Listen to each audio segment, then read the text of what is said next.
Well,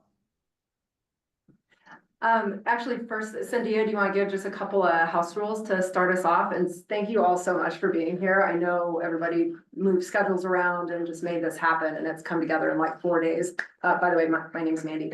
So thank you so much. And Cynthia, there's just, I know a few things we want to let people know right off at the Great. start. Well, welcome everyone. My name's Sandhya, and I'll be providing some of the virtual support behind the scenes as Charles provides some of the virtual support in person. Just for folks who are online, we encourage you to remain on mute unless you are speaking, just to reduce some of that background noise. And if you are able to be on camera, that always helps for a more engaging meeting. And we understand if that's not possible for you at this time, no worries. And then for the folks in person, we are using a OWL, which is a 360 camera and video to pick up the sound. So if you wouldn't mind just speaking loudly for the folks on Zoom to be able to hear you, and please just speak one at a time so that the recording can pick that up and so that we can all hear you really well. And if anyone on Zoom needs any virtual support, feel free to privately message me in the chat. It's under virtual support and Sandhya. And we are recording this meeting, and this recording will likely be shared outside of this group. So if you don't feel comfortable being on screen for that, we certainly recognize that. And the recording is likely to be shared broadly because this is a pretty exciting group of folks that we have gathered here in a unique way. Thanks so much. Thanks, Cynthia. Yeah, so just super quick, we're just here to kind of paint the broad picture of what is possible with biological fire mitigation in partnership with current mitigation methods and our fire department here in the fire departments here in La Plata County in Colorado. And so I thought it was really great just to go around and do super quick intros just so we know who's in the room, and then we'll kind of set a little bit more of a stage of what is possible here today. And we do have quite a few people, I think, joining, so keep it as quick as you can, but we really want to know, what your excitement is about this meeting and where you're from and your name and what you do. Want to start? Hi, I'm Dr. Lauren Saplicki. My company is called Fungal Solutions, and my background is in leveraging fungal systems to solve big environmental problems. Historically, that's been pollution, but then I moved to Colorado and we have fires. And so I have been really excited about this potential project in Forest Lakes because the fungi, when they are introduced to reintroduced to the slash piles, they can help those piles hold up to 7 times the weight of water. And they make these wood sponges. And so in addition to, reducing fuel loads in our forests, they help provide water security for the town. So thank you. I'm not doing that cool. I'm Scott Nielsen, wildfire battalion chief for Durango Fire. So my primary job is suppression within our fire district and overseeing our mitigation efforts in collaboration with a lot of the local and state partners in the county. I'm Shauna Lagarza. I'm Director of Emergency Management for La Plata County, and my role is pretty much community preparedness and take care of people after they get back. My name is Randy Black. I'm the fire chief for Durango Fire Protection District. Interested to see what options are available and applicable to the areas that we have some projects that might be going in, and appreciate everybody's interest in this. Hi, my name is Sam Bennett. I'm with Gardens of Fire here in Durango. We do biochar, and we're really excited about this potential project in Forest Lakes, as well as using biochar, leveraging biochar as a fire mitigation strategy locally and for bigger projects, and teaching our citizens how to effectively manage their fuel loads in our community and turn something into biochar.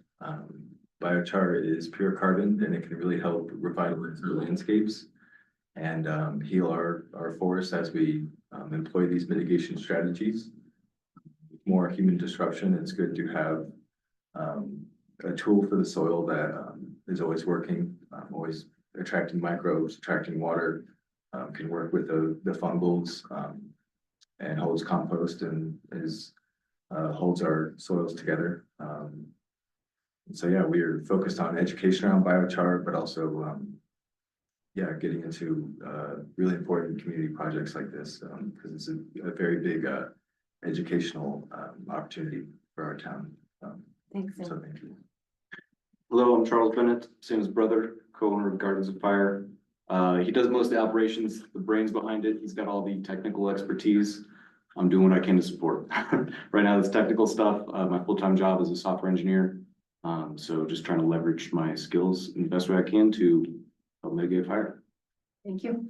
And Sandia, do you want to have some people just quickly say who they are and all that stuff online?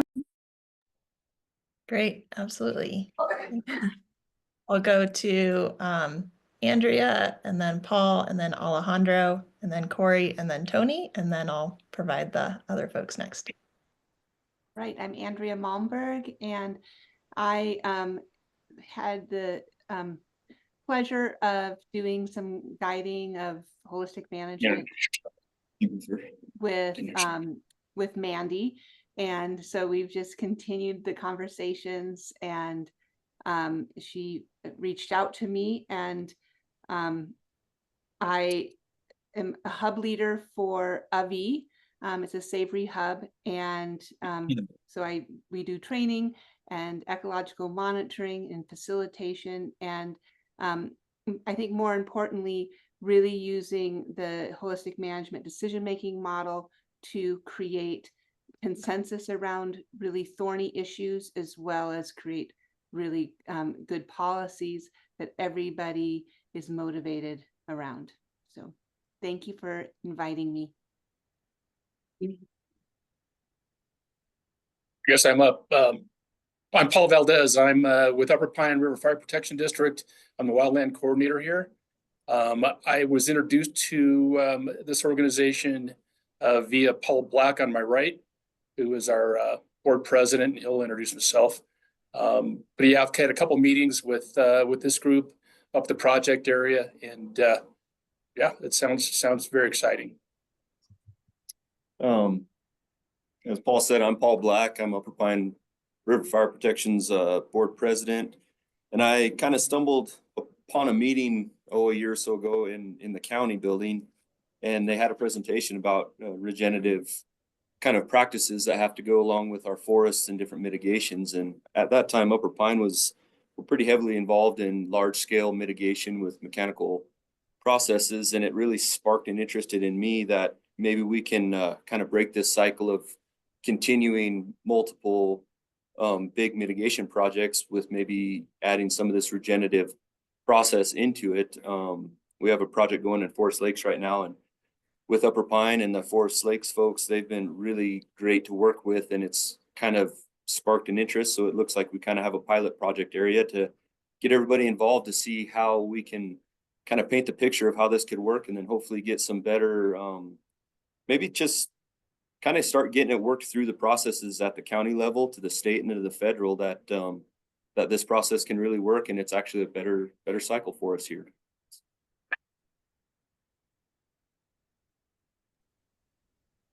Great, thanks so much. We'll go to Alejandro, and then Corey, and then Tony, and the list of the speaking order for introductions is in the chat for folks on Zoom. Thank you. My name is Alejandro Carrillo. I'm a cattle rancher in the Chihuahuan Desert. I do some consulting and speaking engagements, mostly in the Western US, but also in other countries. Thanks for inviting me. You brought the rain back to the desert, FYI.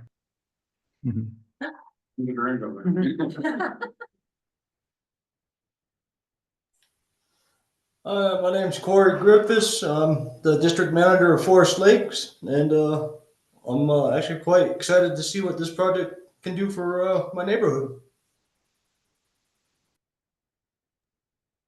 I'm Tony Malmberg. My wife Andrea and I ranch in northeastern Oregon, and I work with her and the AVI Hub, teaching and providing implementation support. And I authored a book, Green Grass in the Spring. Thank you. Hello, my name is Beverly Castaneda. I'm Apache, Dene, and Ute, and I come from these lands. And my work that I do is I'm an Indigenous consultant for our Indigenous communities. I also work with I'm a practitioner of a lot of different work. I do remediation, restoration with a scientist. His name is James Weisner. He couldn't be here today, so I'm speaking on his behalf as well. We work with the buffalo dung, and we work with creating forest patches to create the biodiversity and the ecosystem that the land, that our Mother Earth and the Father Sky is asking for. I work in traditional medicine, so I also advocate for the animals, for when we're creating space for us, the humans. I'd like to ask, what are we disrupting in the space that we feel is going to be profitable for the human? And I have lived with the erasure of my culture, so I speak about how we liberate and unite from the segregation and separation of the nation of people. So I'm grateful to be here to see what we can do here to create more healing and harmony and balance. But sometimes that looks a little messy. And always the work that I do is always to unite the people. But I also have to remember too, that being here in this space, it is a privilege for me to have a voice here in this space. So I'm really grateful to be in the space with all of you who are doing this work. And my heart is that we treat the mother with respect, who constantly gives us our life, our food, water, and shelter. And I'm still learning how to be in a space where people speak to her as if they own her. So, that's where my energy and vibration is coming from. When you see me taking deep breaths and learning how to unite myself in a space where I'm advocating for, the earth is not a profit and gain. It's not a factory. It's not a machine. And, how are we going to love her and then love ourselves? And how do we as individuals sleep at night knowing that we're treating something that gives us everything that is life, like a machine or a profit or, yeah. I'm happy to be here today in this space to have a voice again, like I said, and thank you to the Alliance for the collective action, for them seeing something in the work that me and James do together, and also bringing the buffalo back into these lands. I've worked with Katrina and Charlie Love in Durango Park. We've been guided there to open up sacred space there as well. And yeah, thank you. That's all I wanted to say. Thank you, Beverly. I too feel honored and privileged to be speaking with you all today. My name is Finian Makepeace. I'm one of the co-founders of the organization Kiss the Ground. We work to promote regenerative agriculture and soil health as a solution to our wellness, water, and climate crisis. We're partially responsible and helped create the films Kiss the Ground and Common Ground, and soon to be Groundswell, that really help a lot of people in the world connect to this solution. So it's really been the forefront of our work, is to connect more people that there is this solution, having come from a place that we didn't know. I was a know-it-all environmentalist in my late 20s and had no idea, and then stumbled on people like Alejandro Carrillo and so many other incredible leaders in this space. And since that day, about 13 years ago, I've been dedicated to how can we spread the news of regeneration far and wide. So really glad to be here.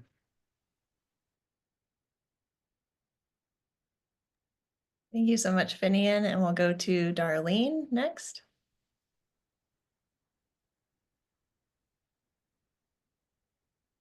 Darlene might be just listening in. Feel free to chime in later if you can, and we'll go to Judith next. Hi, I'm Judy Schwartz. I'm in Bennington, Vermont, a place I would have thought of as fireproof, but not necessarily now. With all the changes and pressures that we'll be talking about. I'm a journalist and I've written books on soil, and Alejandro is in that book, and a book on soil, water, and ecosystem restoration, and have been exploring land, water, climate, animal dynamics for a long time. And I appreciate the opportunity to be here. Thank you. Hi, everyone. Thanks for having me. My name is Zach Weiss. I'm a water cycle restoration practitioner, which means I help people rehydrate landscapes and restore a healthy functioning And then we also help train other people in how to do this through our organization called Water Stories.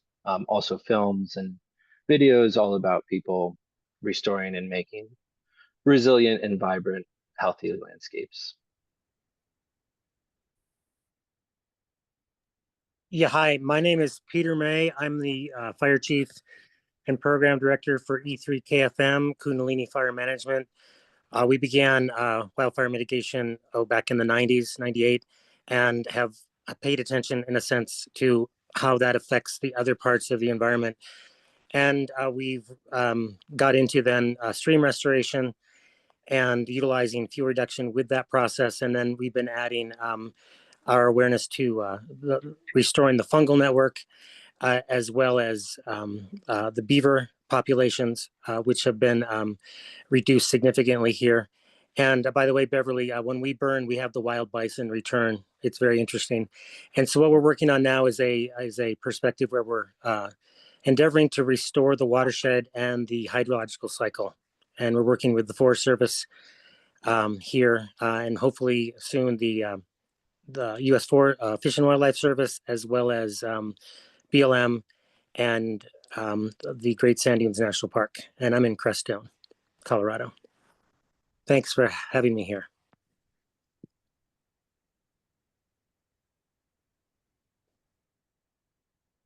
Thanks so much, Peter. Go ahead, Angie. Yeah, I'm Angie Jensen. I'm joining this a little bit last minute, but I've already worked with a couple of you guys that I'm recognizing, so this is super exciting. So please keep me on your list, your email list and everything. But I'm from Salida, Colorado. I've done wildfire mitigation for 19 years, and now I'm doing more tree activism. In Chaffee County here, where our local county is leveraging lots and lots of money, up into the millions, of doing wildfire mitigation. But currently it's all just kind of masticating, and I really want to bring in the regenerative forestry into our forests. So thanks for all you're doing, and yeah, keep me on your list, please.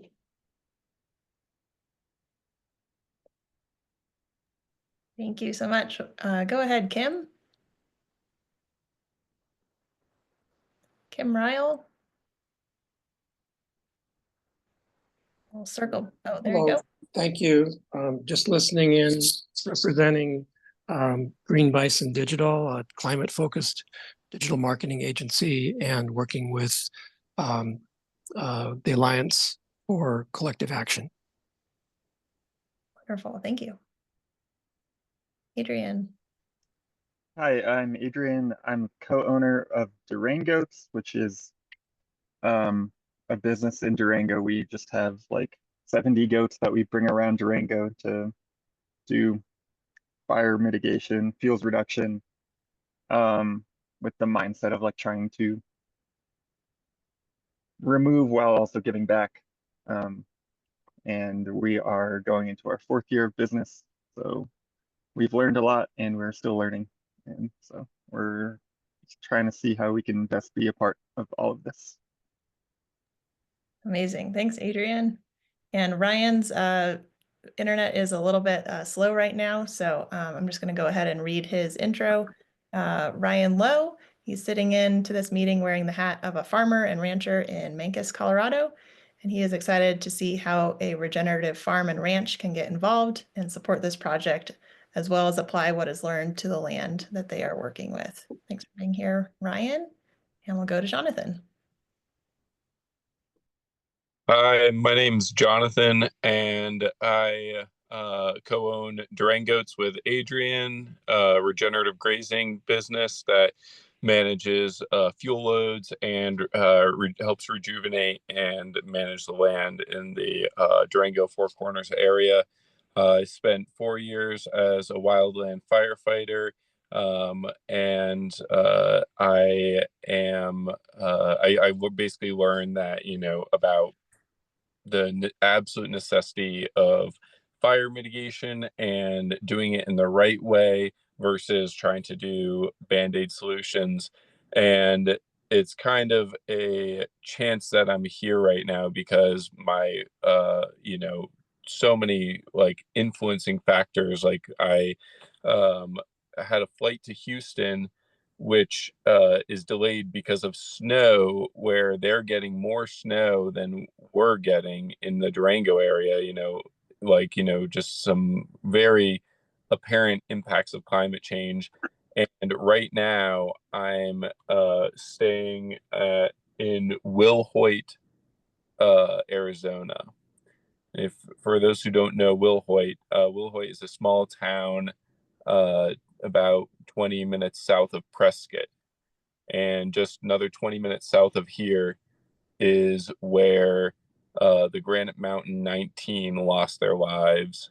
And so today I paid tribute to their memorial. And that was a crew of 20 hot shots where there was only one survivor at a fire down here. And it's a reminder that not only is it homes, not only is it citizens, but it's also the firefighters that put their lives on the line. And not only is it, and we are all part of this environment, that we are trying to rejuvenate and regenerate and protect.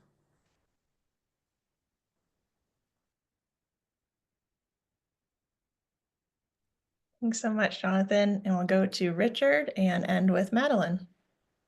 Richard Hubler, I'm the Land Use Administrator for Alamosa County. I just heard about this project. Mandy did a short presentation at a co-cool meeting last week, and it sounded amazing, so I thought I'd hop on and learn more. Thank you.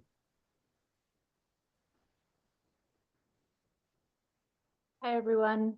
My name's Madeline Ando Leggett, she, her pronouns. I have been a regenerative farmer since 2012. I live in Durango, Colorado, and I just learned about this a few days ago talking to Linda Isley. So just here to learn and support how I can. What an incredible group of folks you pulled together, Mandy, and all the rest of you. Thank you so much. I'll hand it back to Andrea and Mandy. Take us away. Awesome, thank you. I mean, yeah, I'm so glad we took some time to do introductions, because this room is virtually and here just filled with amazing people with passion and a lot of experience. And so really excited. And my name is Mandy. I'm with Earth Regeneration Alliance, and this has been one of my passions for a bit. I'll talk about that a little bit before we talk about our actual project site here in La Plata County. But I just want to mention, what's so fun about this work moving into regeneration and what is possible is that we all ultimately want the same thing, that it's not about what your background is or what you do or what you've been through, where we all want healthy lands and clean water and healthy food and forests that don't burn. We want that. And so how do we come together with our current situations and current ways of doing things and start adding in some life and start figuring out how we work towards that collective future together? And so I think there's this heightened importance of adding life and reconnecting nature to herself. And one of the best examples that I use to just kind of set that ground in that context is around the returning ruminant animals to grasslands, more arid and brittle environments, simply because they co-evolved. And so having ruminant animals not on the land the way they used to be, like bison, running in the millions, there's a very special predator-prey relationship around that, where they had massive herd impact, but then they would move on. And so when you think about, especially in these dry areas, either a pasture land or in a forest, they don't have that same kind of impact anymore, because there's so many things in their way. There's a lot of barriers, fences, roads, towns, but also just their populations are massively reduced. And so now we've got forests and grasslands that are not managed by their ruminant animal partners and the prey or the predators. And then on top of it, now we have massive fuel loads, and we're dealing with heating up of the atmosphere and acidifying oceans and desertifying lands and all of these things. And it seems like this massive thing, and yet it's something that we can do something together about. It's insane, like how simple it actually is when we enter back into complexity of nature, as Beverly mentioned. It's right now, we didn't mean to, but we really treated ourselves and nature as a machine. And when we treat her and ourselves like that, things can kind of break down, but they try to reorganize. And we're at a point where we're really at a tipping point with the health of the planet and people and all beings on the planet. And so right now we've got this ability to move forward together and paint a new picture. Obviously LA fires I'm kind of seeing it as like COVID. It's like, it's just that pattern break, and it makes everybody go, oh my gosh, this is so huge. And how do we get out of this pattern? Because now they're starting to do evacuations in San Diego. And so there's a lot on the line, and I know we're all feeling that. And so it's coming together in this common ground to have a different impact and different plan. And so in the West, I feel like Colorado is a great place to be looking at this, and especially La Plata County. We have had 2 massive wildfires in the past 20-ish years here. And also Forest Lakes is, well, so La Plata County is one of the top 3 counties, I think I read, that in Colorado that is most wildfire prone, right? Yeah.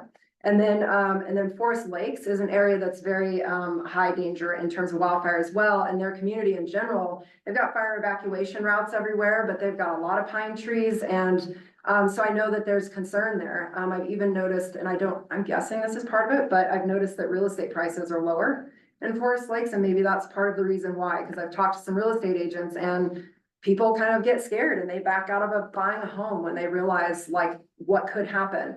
And that's totally understandable. And there's amazing things we can do to start to move this in the right direction. So let's see. So our unique opportunity on this project, as we've been talking about, and we'll do a little bit about that, is we have this area in Forest Lakes that we are looking at. We're kind of doing planning right now. We're in planning stages of how do we start planning together all these different layers of life that we can add in partnership with the fire departments, current fire mitigation methods. This comes in alongside, and that's why it's so cool, because we have an ability to have our county government and our fire departments actually still do what is the current mode of operation. So there's no like upset with that. It's like, this is what is approved and this is what we're going to do. So that's great. And we can come in and we can start moving us in this direction with goats and mycelial networks and biochar and all of these, the beavers.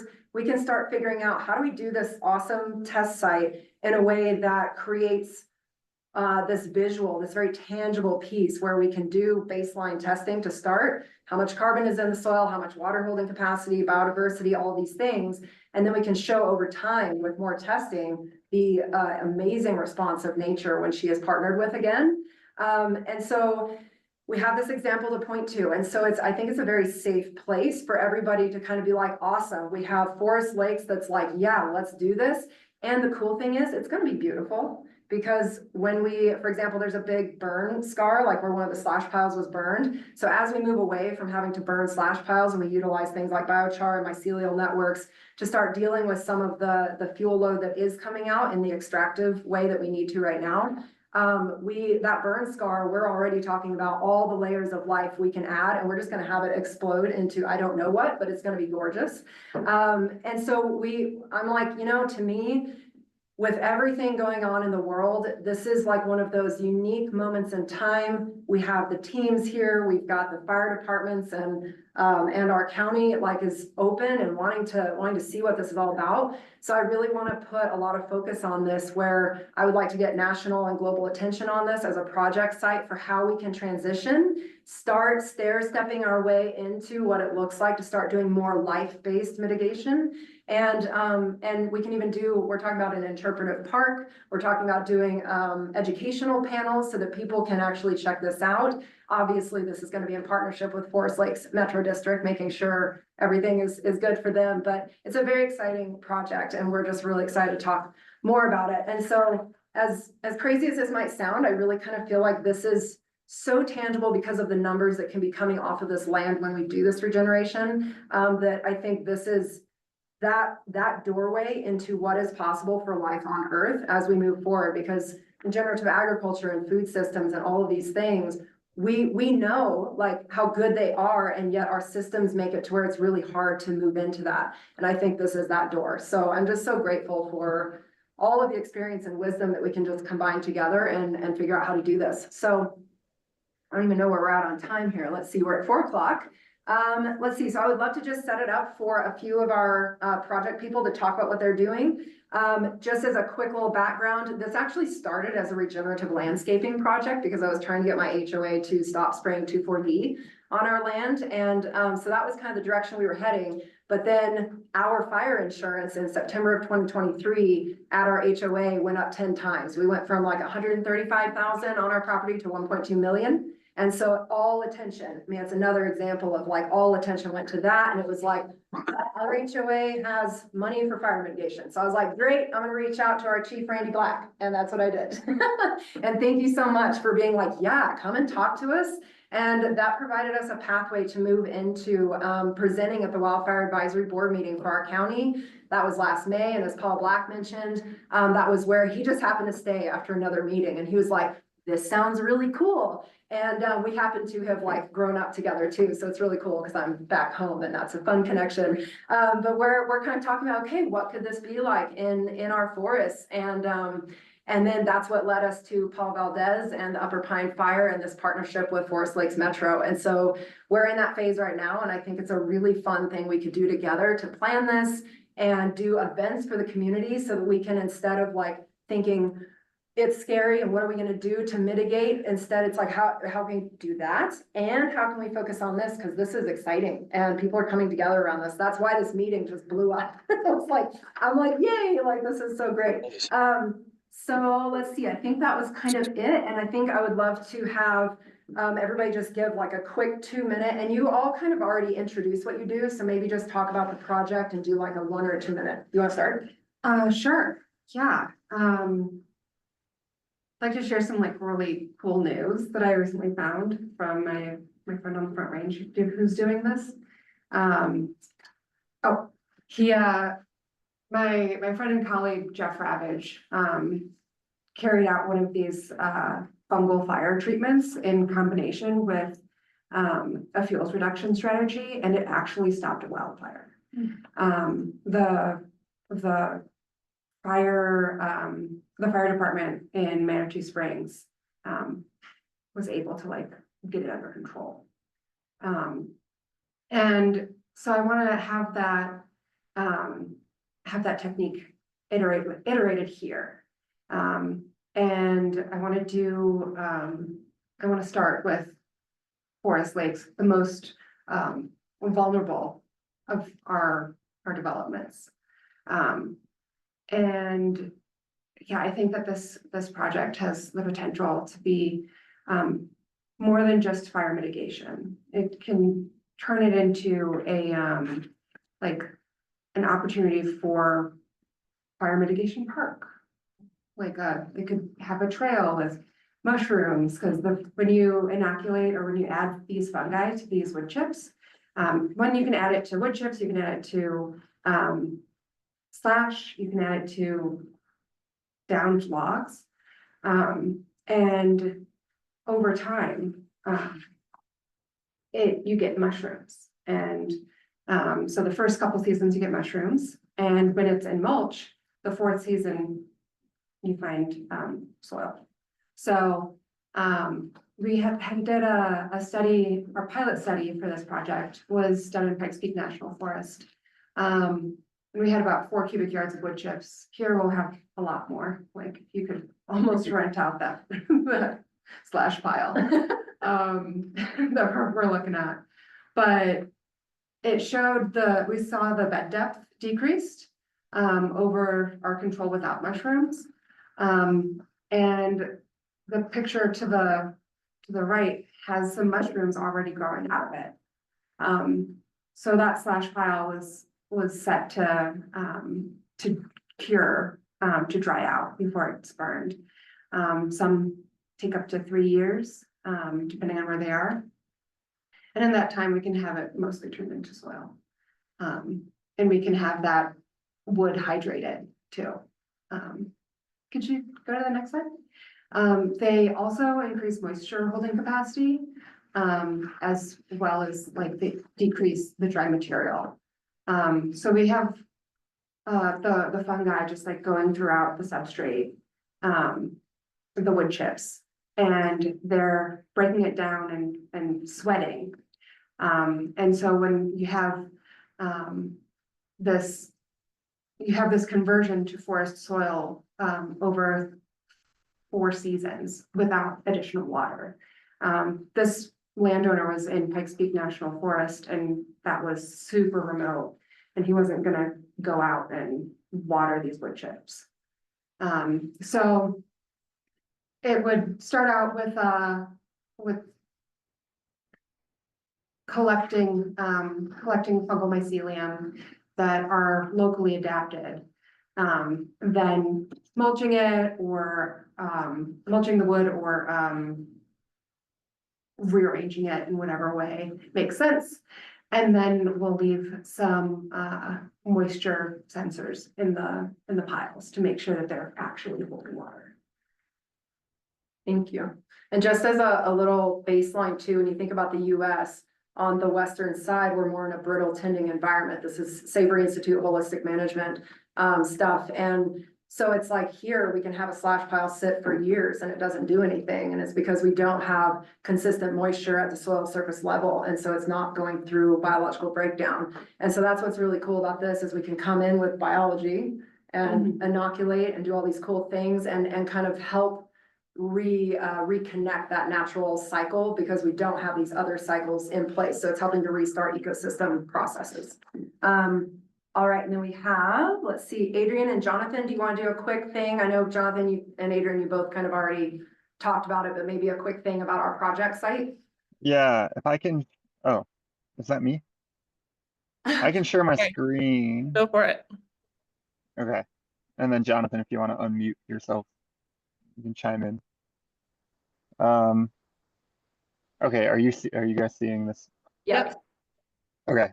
So basically what goats are really good at is reducing ladder fuels.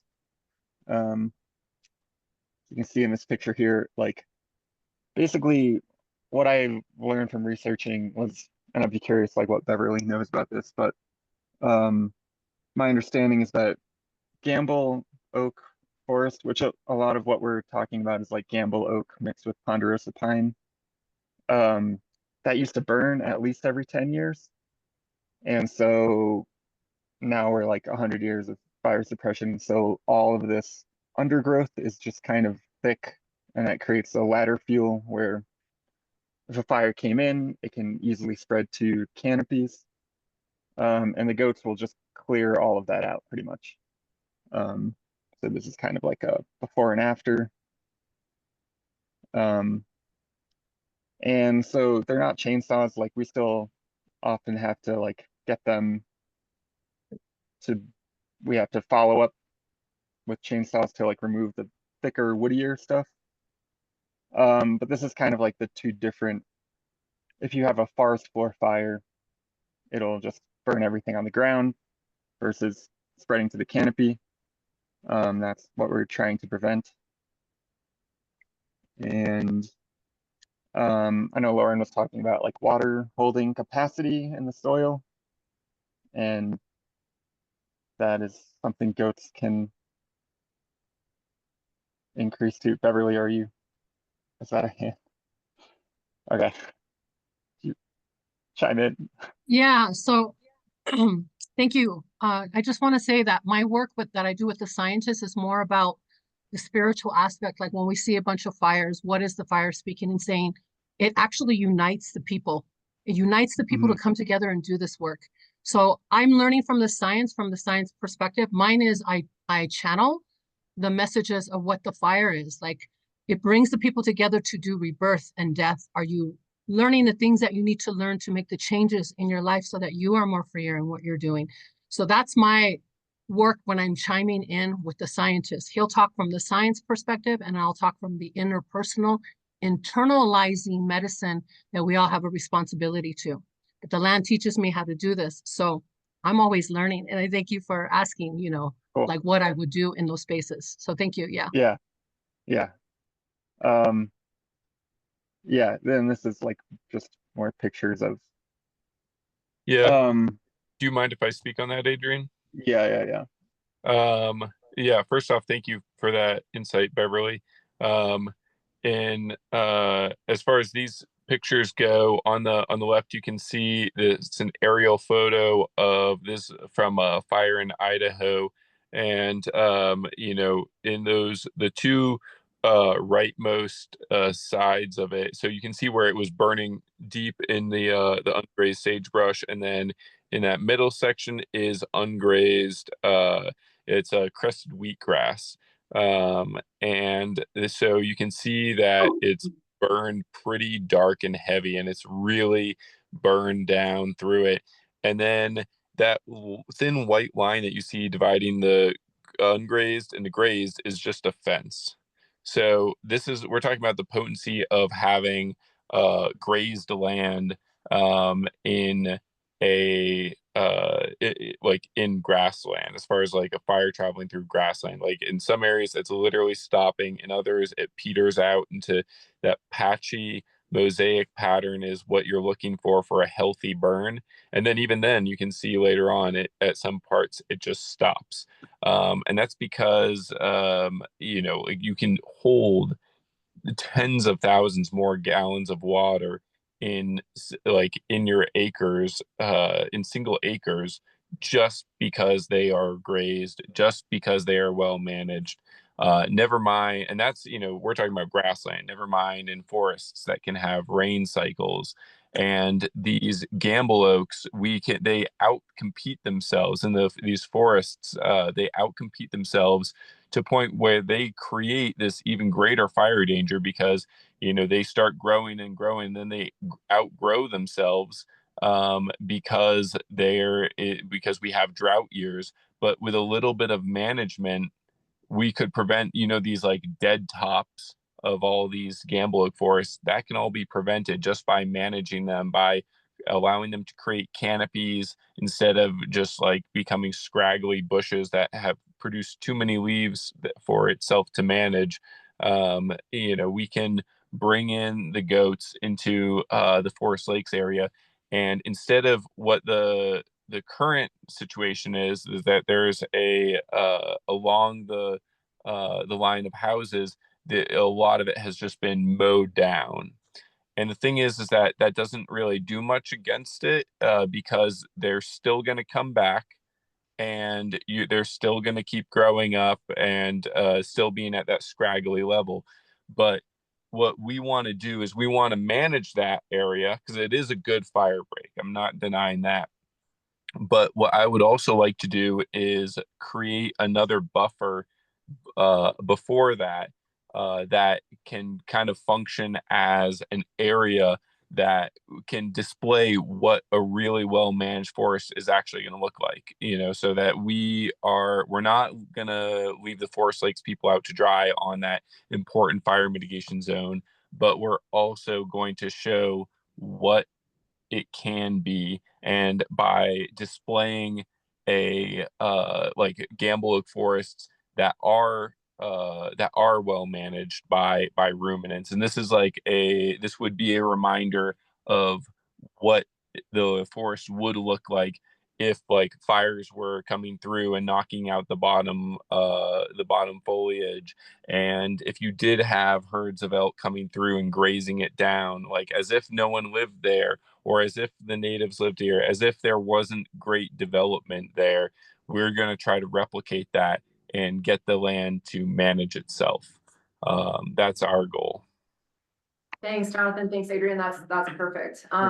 And Sam, I think we have you up next. You explained a little bit in your intro. Do you have anything you want to super quick add? Because we're starting to run out of time. Yeah, I'll be super quick. We're really excited about leveraging biochar as a huge asset for our forest landscape. We walked this project site and there is so much carbon. Some of it's inaccessible on really hilly, steep hillsides, just thousands of stumps, parts of trees from prior mitigation efforts.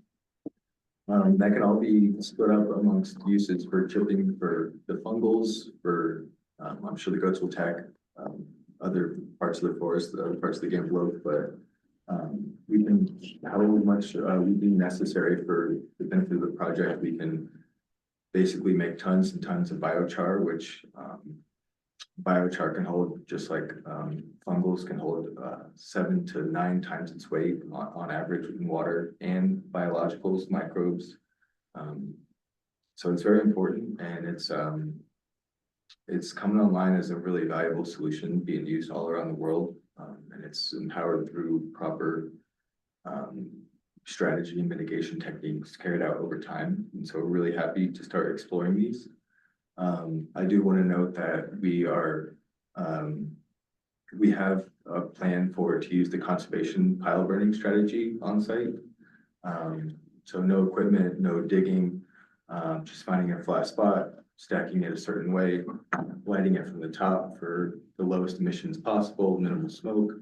And then when it burns down and forms a coal bed, we're going to harvest that recalcitrant carbon for biochar. We're still going to be applying for our permit with the state, but we have a state-approved resource document from a research agent at Colorado State who's been very familiar with this process, and so he's going to be guiding us on how to properly use this and execute it in our county. But we feel that once we're able to be biocharing on projects like this, that it's going to be a huge educational opportunity for not only fire departments, for homeowners, for HOAs, but also our farmers and our young students of the county. We're going to be very interested in possibly looking at a career in these fields in the future. And it's projects like this that's really going to kickstart their passion. So we're really excited. Thanks, Sam. Yeah. Question. Yeah. Sorry. Yeah. I've heard the goats and I've heard this one before. I'm a little bit lost at what you're doing.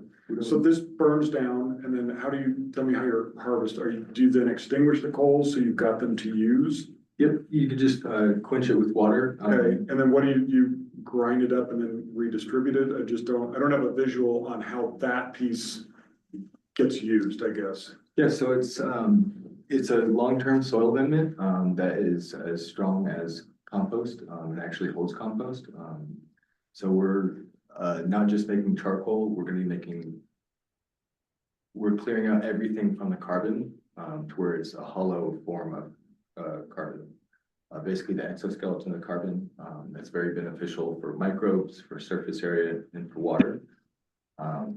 And so we're gonna be making it on site and then charging it with the goats' waste when they are going and clearing some of the areas. I'm gonna be falling behind, spreading top dressing biochar. This is a really interesting project because there are companies making biochar on Well, I site. just grabbed a screen. I was like, that's what I needed.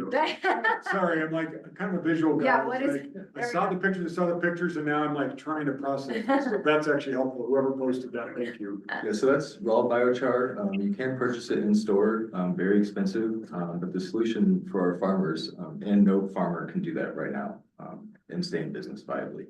But a lot of farmers have carbon or excess fuel load on their property. And so when it's not a farmer, obviously, for a project like Forest Lakes, there's other factors that it's additional fuel load that is begging to be turned into a valuable soil amendment for our farmers and for our soils in the immediate area.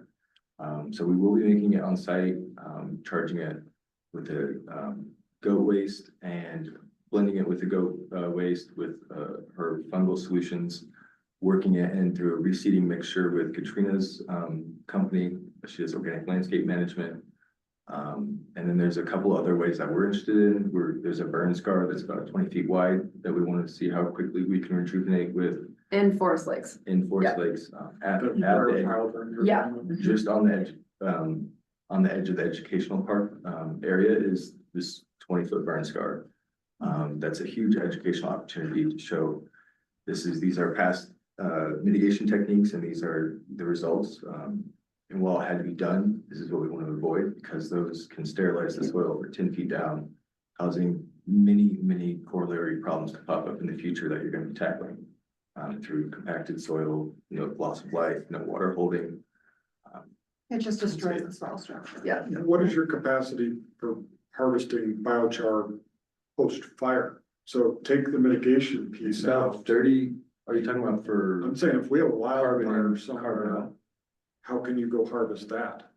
After a wildfire. Yeah. It's gotta be The Yeah, we carbon have that would to remain, extinguish it that's, before it's, it's the stuff that's burned in the low oxygen environment. So anything that's not in the low oxygen environment is just gonna burn off. okay. So you can find some stuff that has value there. It's just limited. It's just not nearly as concentrated. We're doing it in a way intentionally to. And that's why it's so maximize. valuable, is because the only time these forest landscapes do get biochar naturally is when calamity came through and burned up all the life, so it's at a huge cost. And then it maybe for an acre, at least behind 1% biochar, but all the trees are burned.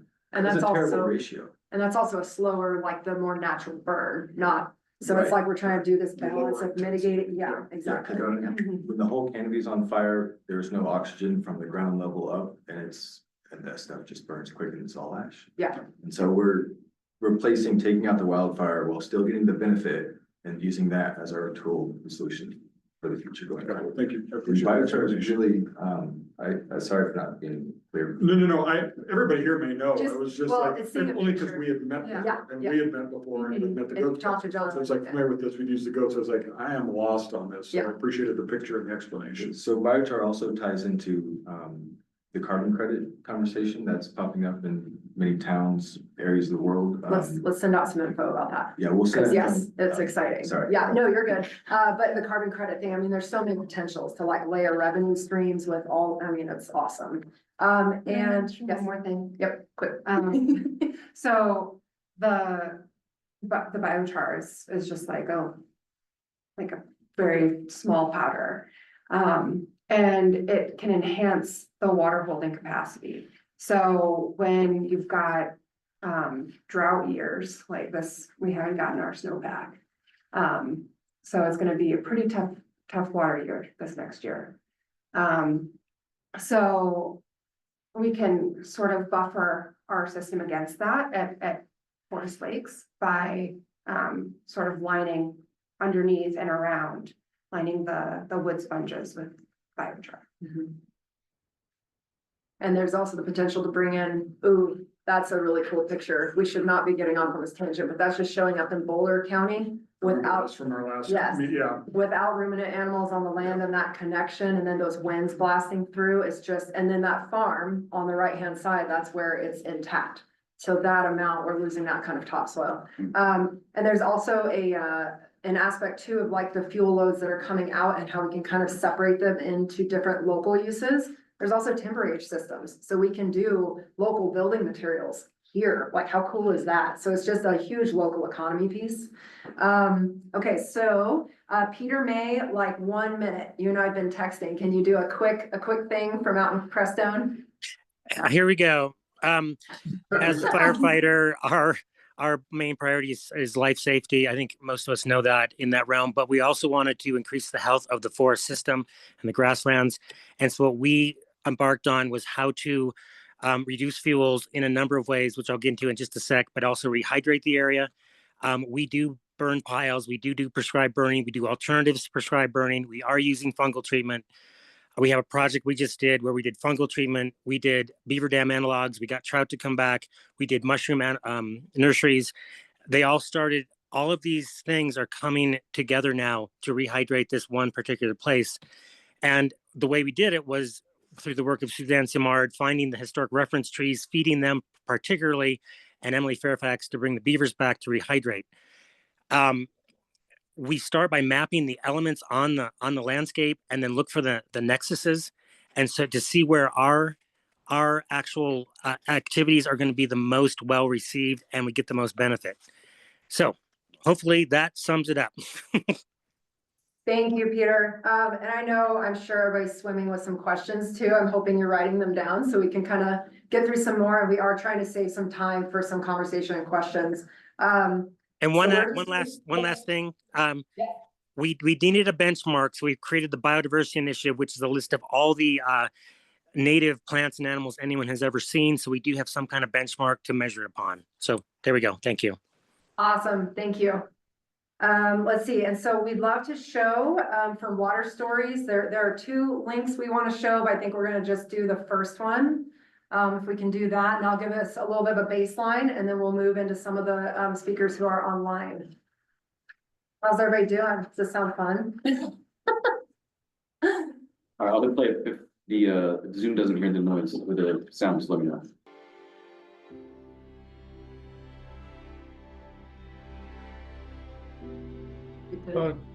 I meant the other one, Mandy, but this is the good one, I guess. Okay, so we're doing this one? I can switch it out. Yeah, I thought the bad one. Which one do you want to do?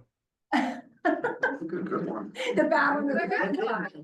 The good one.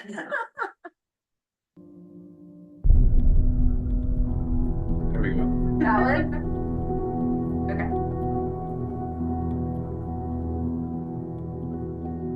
When humans interrupt, contaminate, and disrupt the water cycle, we are left with extremes. Forests are clear-cut, wetlands drained, and vast landscapes plowed. These actions disrupt the water cycle. Barren land is created where forests once stood, hard surfaces, roads, and buildings where once was water. On the hot and dry soil, the water can no longer infiltrate, so it leaves quickly, no longer able to replenish the groundwater. From the excess runoff, rivers flood their banks, damaging infrastructure. So the rivers are dredged deeper, lowering the water level in the whole landscape. The exposed and hardened ground absorbs more heat, resulting in rising temperatures and hot air. As coastal humidity tries to move inland, the hot air pushes back, causing the pressure to build. When the pressure finally overcomes, its power is destructive, more intense, with less regularity. A cycle of extreme drought followed by extreme weather events. When it rains, it floods, and the stormwater runs quickly downhill, resulting in flooding and erosion, leaving destruction and drought in its wake. All the while, the water table is sinking and the water quality declining. Springs go dry, the rivers run low and heat up, less fish, less life, the ecosystem begins to collapse. Humans drill for groundwater to irrigate, draining the last remaining reserves of water in the earth. Drought becomes frequent, wells start to go dry, and crops begin to fail as stress and competition increase. Eventually, the fires come and the landscape burns.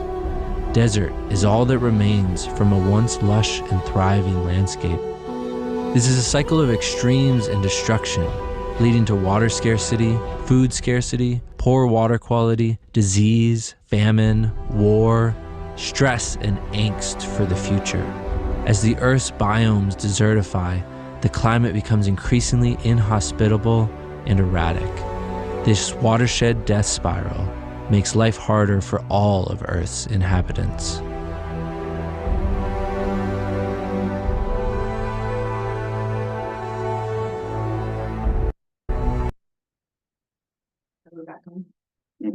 That was fantastic. Thank you for that, that video. And I think just for time, we'll put the other, I think Sandhya got the couple of links. She'll throw those in the chat. We'll also send out a follow-up email. But I would love to go to, we have some amazing speakers online as well, and just a lot of wisdom and experience, and would love to invite some of that in as well. So Finian, do you want to start? Sure. I'll try to go really quick here. Thank you so much, everybody. This is just plowing through this presentation here for everyone to just get a little bit more bearings and remind us what, in terms of what was just relayed, how agriculture in general, as we're talking forest, how are we making sure we're talking about all agriculture and being inclusive in the story, because we're all connected. There's no separation from the forest to the agricultural lands or the grazing lands. It's all together because it all amounts to the same. We're dealing with 75% of the land is graded on Earth. That means we've broken all those water cycles, still losing 4 tons of topsoil per acre per year. We basically can't sustain anymore is the clear message. Regenerative agriculture, agriculture that's causing regeneration for land to work and function at its highest functioning state. Again, that is our objective with all these folks who are talking today. I want to do a quick capture moment just for those in the room who are newer to this.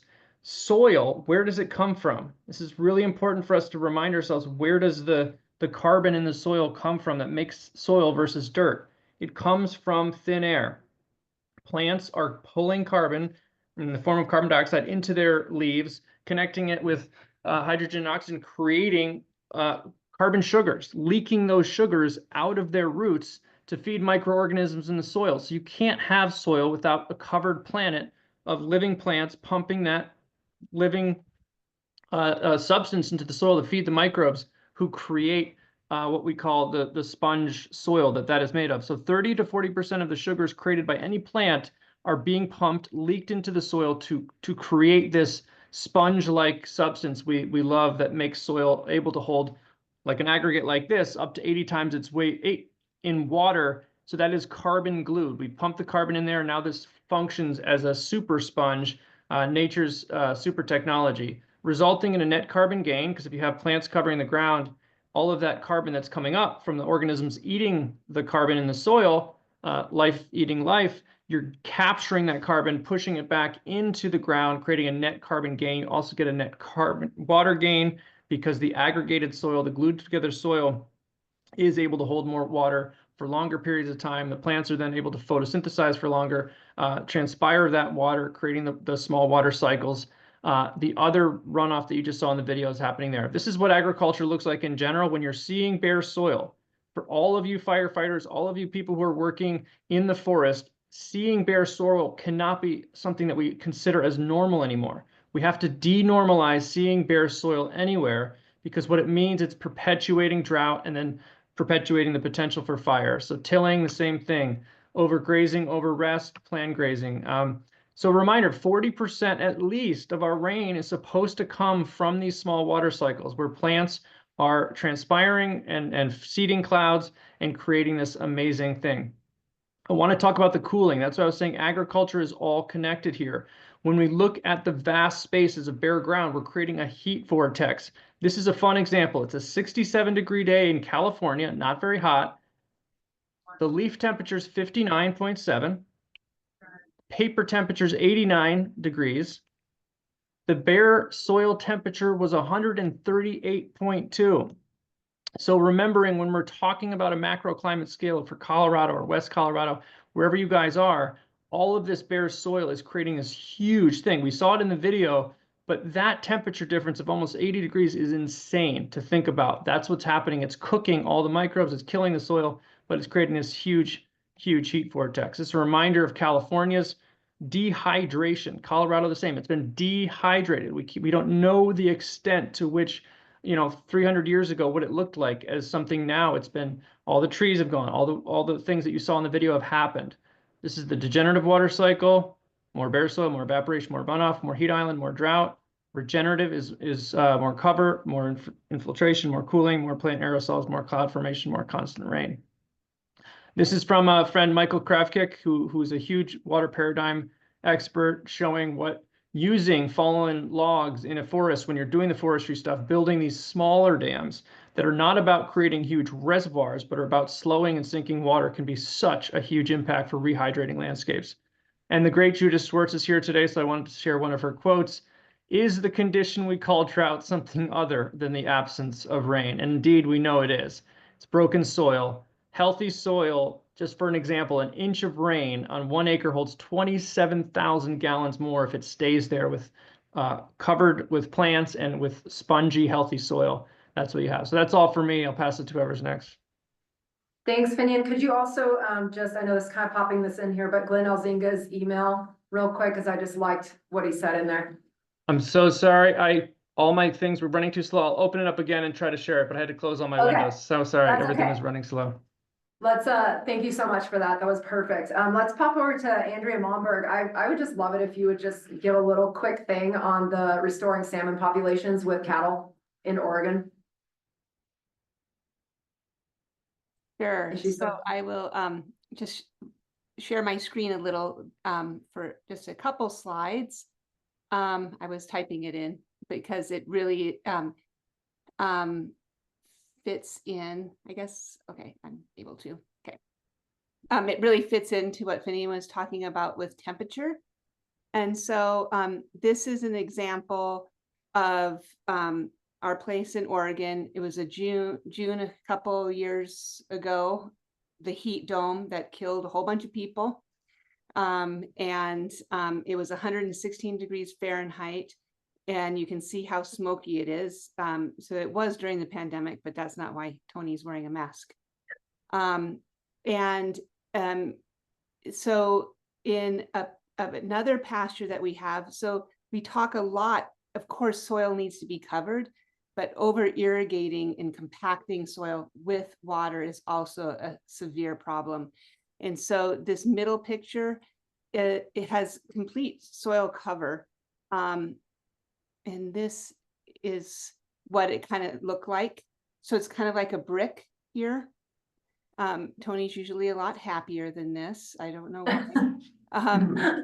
But so what we have been able to do is actually put most of our irrigation water in stream for salmon habitat and stop over irrigating, while in this pasture that was 89 degrees the same day at the soil surface. So it's very much like what you were saying, Finian, that we didn't replant anything, but we were able to double the production by not irrigating and by using holistic plan grazing for that.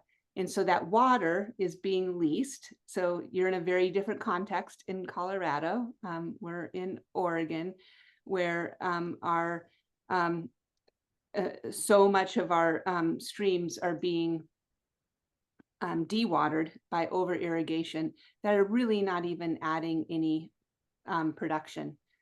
But what's really shocking to me is that 146 degree Fahrenheit that's actually caused by not using the tool of irrigation in an appropriate way. Go back to your previous slide. I want to make a point.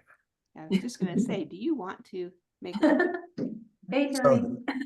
Hi. So the square brick, as Andrea said, is when we bought this place that had been over irrigated, and you can see the barrier. They're about 2-3 inches down. The soil, in the other hand, is after only 3 years of reducing the irrigation to 1 early spring irrigation, and you can see how the roots have broken through that compaction layer. Thank you. Thank you. And the other thing that is what's happening with our restoration work of 2 rivers is that they have been channelized, and they are so deep, and they're causing enormous problems in terms of ice jams in the winter and flooding concerns in the summer. And really, if you follow anything about what's happened with like the Klamath River in Oregon, we work with several ranchers down there that they don't have irrigation anymore. So, and they're like, what do we do? So maybe you don't need it. Maybe we need to keep water where it needs to be at the soil surface and let it recharge our rivers and our aquifers. Thanks, Andrea. Awesome. I think Beverly has her hand up. Oh, yes. So I just wanted to add, thank you for everything that everyone is speaking and sharing, and that I'm a farmer. I grow my own food, so I have a relationship with the land and the soil. And we're going to be more impactful when we start affecting the communities who have been taught to clean and wipe off all of the protection that the land needs. So in our indigenous communities, we don't chop and drop, we lay to rest. And most of our backyards look messy, they look wild, they look crazy, but we're doing that for the protection of the microorganisms that is there. And it's relearning, reteaching our community in our cities, in our neighborhoods, in the communities that constantly clean up all of the living protection that the organisms need. So I love what everyone is speaking and saying here, but I ask you to question, in the neighborhoods where you live in your home, are the people removing all of the leaves? Are you advocating and going in those spaces and saying, look, the land, the soil, that which gives us life needs this protection, because it looks messy. It's going to look messy, but we've been taught to be clean, be tidy, be neat. We have to look a certain part. So again, my part is always going to be I'm going to advocate for where the land really needs it also is in our own backyards, in our own neighborhoods. So thank you for allowing me to speak. And everything that you're doing is beautiful. Yeah. And thank you for that, because yeah, this is part of that transition, because we're looking at mindset and just how we have been taught, especially in the past, I don't know, 70 years. So thank you. And I would love to go to Alejandro. And thanks, Andrea and Tony. Yeah, thank you. I'm going to share some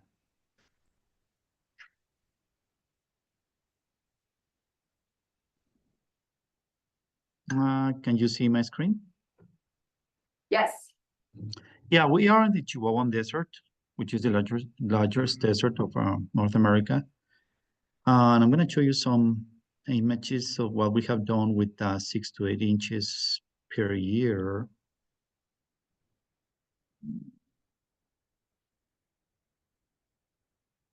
Well, when you think of the Chihuahuan Desert, this is the Chihuahuan Desert. Unfortunately, this is like 95% of the desert, but it was not always this way. I mean, you can see nearby my ranch like a layer of carbon there. That was not created by mesquite, or it was created by tall grasses. And there's some written evidence that, including Colorado, obviously, Utah, Arizona, and northern Mexico, we used to have very beautiful tall grasslands. What have we done? Well, obviously, as some people mentioned here, is through grazing. We've been bringing the biology that our soils needed, or the certified soils need. And this is some of the results we have got at the ranch. I mean, we remember, and we keep in mind, we didn't seed anything, we didn't apply any chemicals, we didn't burn, just the animal impact. This is a tall grass that used to be there maybe 50 years ago, 100 years ago. Look at the winters, how our winters used to look like. Now these are our winters nowadays. Even on the same day, same precipitation, a big difference between more what I call rotational grazing versus more holistic rational grazing in our ranch, neighboring ranches. No irrigation there. And this is like a sequence of pictures that I took, let's say 2015 bare ground, 2018 some weeds, 2021 now we established grasses and only using livestock. And then we're also controlling a lot of the, what we call invasive plants, just to grasslands, no use of chemicals. Obviously, the effective rainfall of the infiltration has dramatically increased by 9 times. And I think we've been talking about small water cycle. We regen ranchers, at least in our state of Chihuahua, Mexico, we're experiencing about 10 to 20% more rain. And talking about fires, we are strong believers that we need to fix the water cycle, because if you see this study, the NASA study, there's a direct correlation between the lack of moisture and the number of fires to get. I mean, you can see on the left side an over protected lack of grazing forest versus the right side. And this is back to our state of Chihuahua, where we've been able to grow grass in the forest, which is, we believe, is what is needed to prevent fires. Even the junipers that were not supposed to be there are being killed by the grasslands. You can see the junipers. I mean, there's so many chemicals using on the Western US trying to kill the invasive species instead of just changing the way they graze. And obviously the wildlife has been exploded at the ranch. And even one of the beautiful things is that we have now the hard data to prove that what is good for the cows is good for the birds. In this case, we have the same birds coming from southern Canada, northern US, all the way to the Chihuahuan Desert. And this video shows that this is in my ranch, in our ranch, where all what you're seeing is used to be bare ground. So we've been able to establish the grasslands nowadays. Thank you. Amazing, Alejandro. Thank you so much. That's just amazing. That's shocking. Amazing. And I would love to go to Judith. We've got about 5 minutes because I'd love to leave about 10 for questions. And I know that's probably not enough, but Judith would love for you to talk as well. Sure, yeah. What I have to say is really, really quick.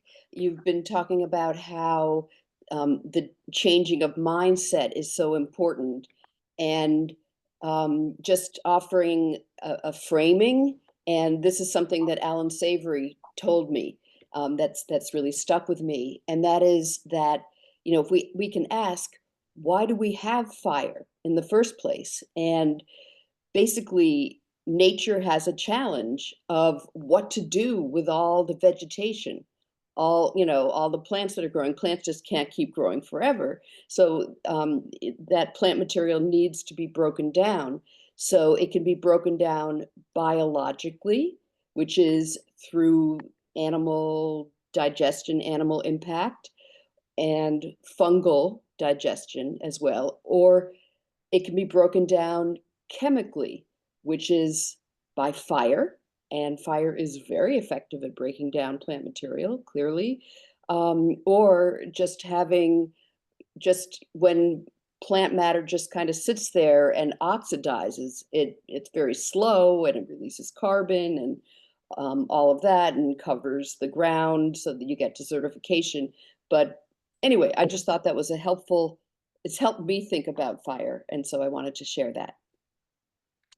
Thank you, Judith. That's perfect. I think we're kind of at the point where we can open up to some questions and conversations, unless I'm missing anything, Charles or Cynthia. No? Good. Yes. Randy has a question. Tell me what you're doing on the project. Oh, yeah, so I appreciate all the information, but I am like, this is happening in our community. Yes. Tell me what's happening in the community, costs, give me, you're looking for details. yeah, and actually, Paul Black, are you still on? Yep. Okay. Hi. Do you have, you and both of you, Pauls, do you have a little bit more info in terms of like amount of land that's possible and that kind of stuff, just to give that framing? Yeah, this is Paul Valdez. I just want to reintroduce Corey over here. He's the Metro District manager, and quite honestly, he's the guy that gives us the nod. He's given the nod to go in here and do what some of the things you're suggesting. He's actually the authority, him and the board, Forest Lakes board. So I may direct some of those questions and concerns over to Corey, but I did shoot over a map. I did speak at the last little gaggle up there at the project area, and they did indicate that I think they wanted to change a little bit their project, your project area, to include some of the area where we have done some of the fuels reduction, and then if I'm correct, Charles, to include some of the area that has not been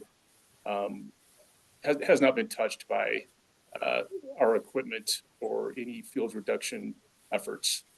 So I just want to drop Corey out of this, because quite honestly, this is private property. This is Metro District private property. So I definitely want to include big time Corey into this. Yeah, and I haven't gotten to meet Corey yet. I'm excited to meet you. Corey, do you want to give a little bit of insight on that then, since we're coming in there and working with you? Oh, we got quite a bit of land for you guys to come and play on. Yay! About how many? Like, what would be the biggest acreage? Off the top of my head, I couldn't tell you. I want to say we have. Oh man.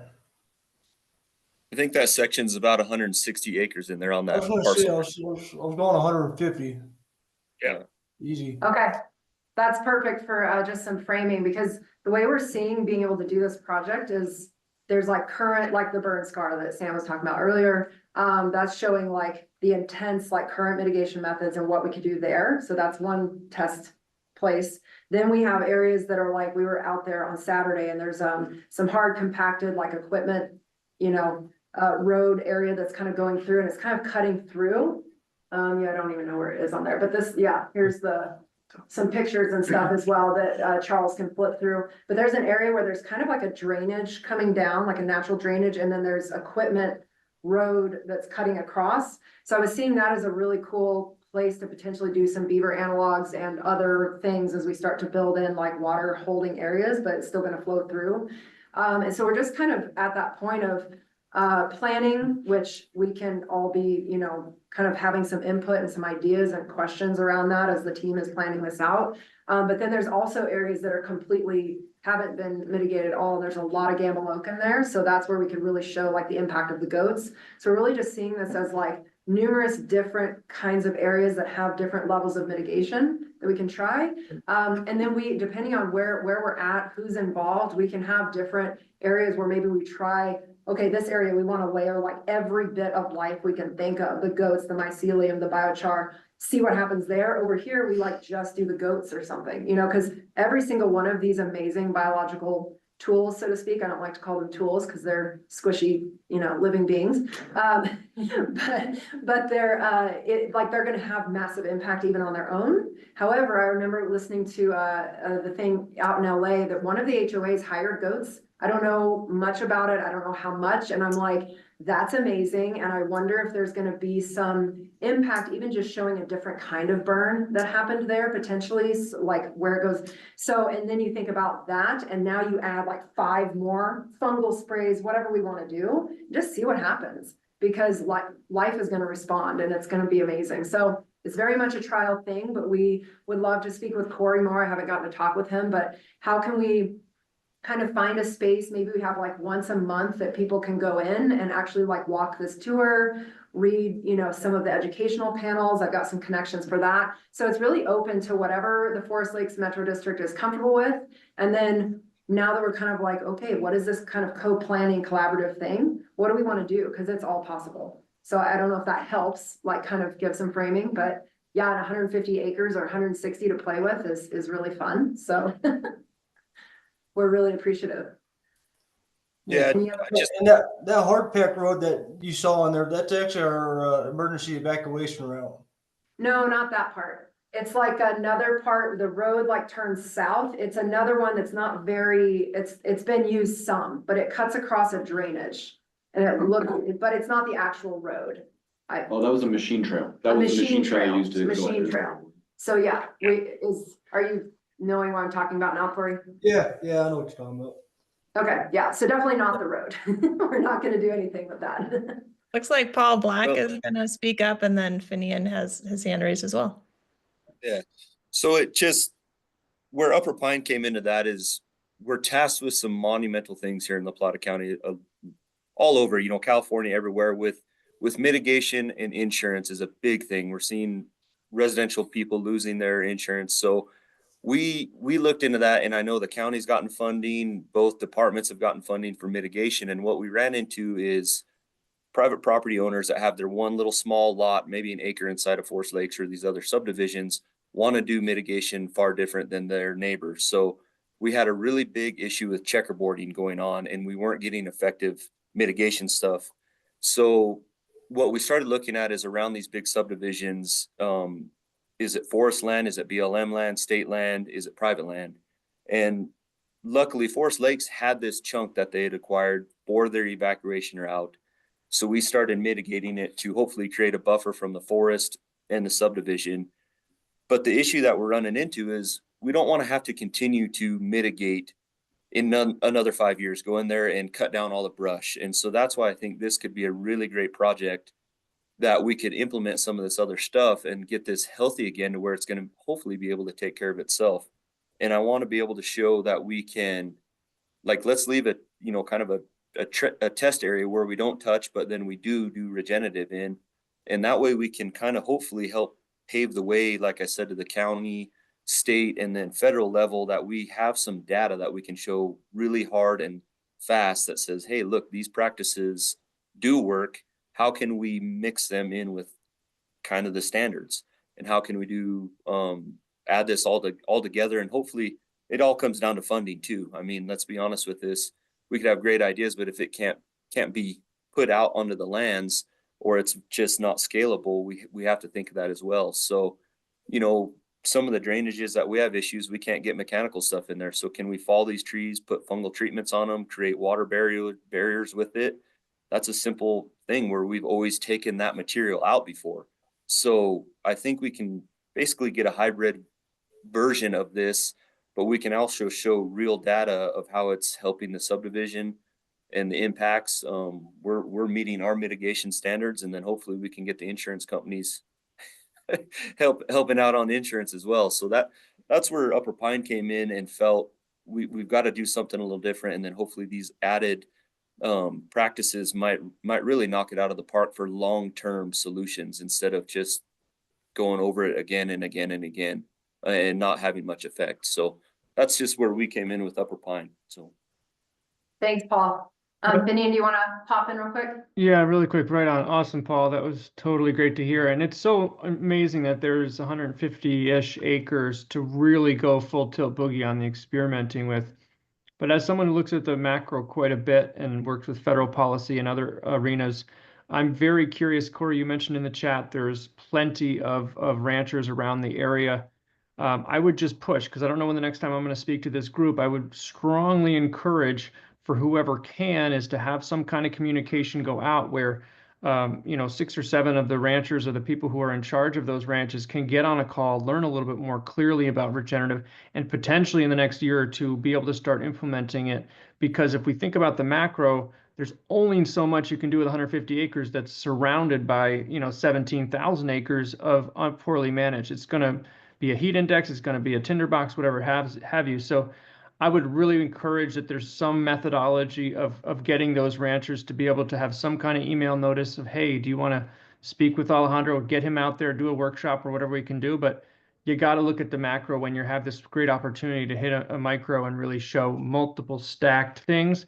Can you get the stuff that's hitting the broad acres simultaneously? Yeah, absolutely. And that's kind of in the realm of next steps that we can do events, we can do on-site tour stuff, we can do education, because obviously we have an amazing collective here where we can do that. And then it's like, how can people start learning enough to kind of step into things and start implementing some things without putting everything on the line.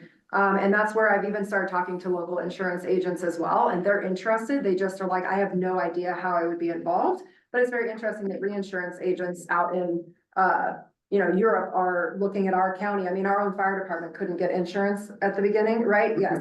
So it's like in Durango, our own fire department building a new building in between a road and a river couldn't get insurance. And so if we can start finding this way to come together, even with real estate agents and insurance and whatever, maybe we have like this combination of what's currently happening with insurance, but then we have a community fund because everybody sees like, okay, I want to do this because we can do this everywhere. Like some private landowner could be like, I've got 5 acres, like, can you help me here? So there's a lot of potential. Did we have a couple, Jonathan, did you have something?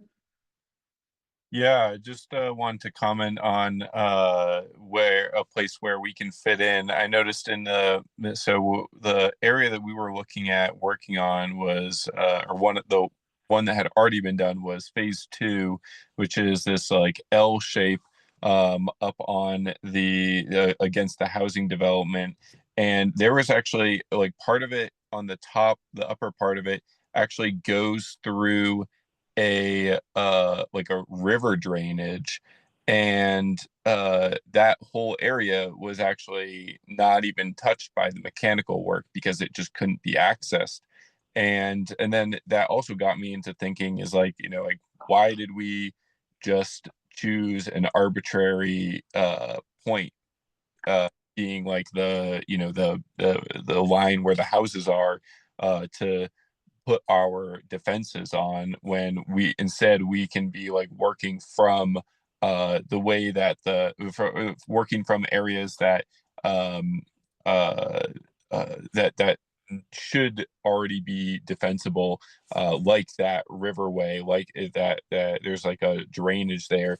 And so speaking to something that Paul Black was saying, what we can be doing is we can be cutting down trees after the goats come through and knocking it back. We can thin it out and then bringing those trees that are deep in there, that instead of like trying to haul those ones out, we can be dropping them right into the drainage, creating beaver analogs, creating a spreaded water system. And there could be a greater like just line of defense than just erasing the forest. Another issue that Forest Lakes is going to be facing in the aftermath of the big machinery is that, and you can see it starting to come about, is the massive amount of weeds that are coming in. There's going to be a huge weed problem that's erupting through there, because basically, 15 acres of land just got just got heavily disturbed, and you can see the thistle coming in, and that's just a whole nother level of management and holding back the land from being in its right state of retaining water. Yeah, thank you so much. So I think we packed it all in. We did awesome. Thank you everyone so much. There's going to be follow-up stuff, and we'll keep this conversation going and figure out next steps. Does that sound good? That's great. Awesome. Thank you. Yes, thank you. And thank you to everybody online, and we will see you soon. Thanks. Great, thanks.